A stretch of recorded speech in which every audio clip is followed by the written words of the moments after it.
President William Ruto has challenged African leaders to deliberate on decisions to increase trade among its nations.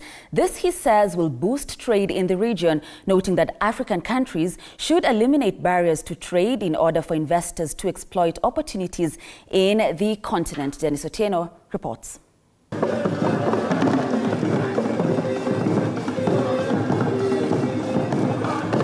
President William Ruto now says the Africa continent has a duty to make deliberate decisions to increase trade among its nations.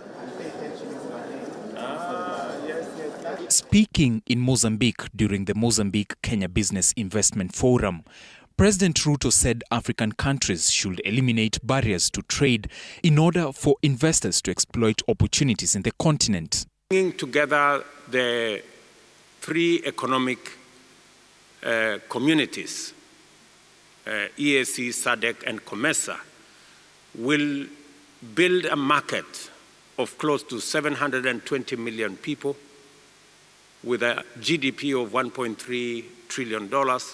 And therefore, we will give ourselves, as about 28 countries, an opportunity to trade within ourselves, eliminate barriers, reduce bureaucracy, and also tear down unnecessary impediments. According to the head of state, there is the desire and aspiration that the continent should create a common market free from obstacles in order to prosper.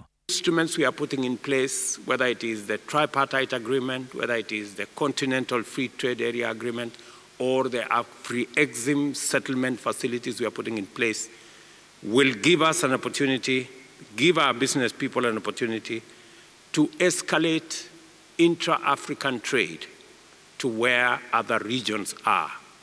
In Asia, it's at 60%. In Europe, it's at 70%. But in our continent, it's only at 16%.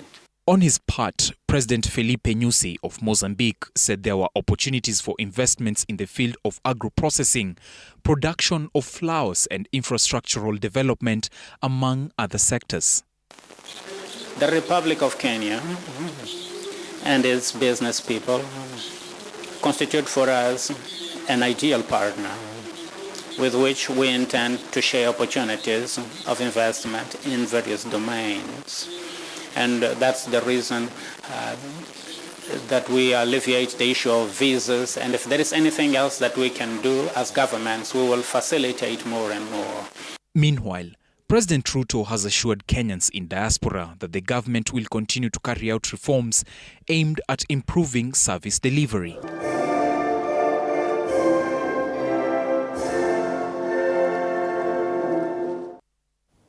Thank you, Dennis Otieno, for that. Now,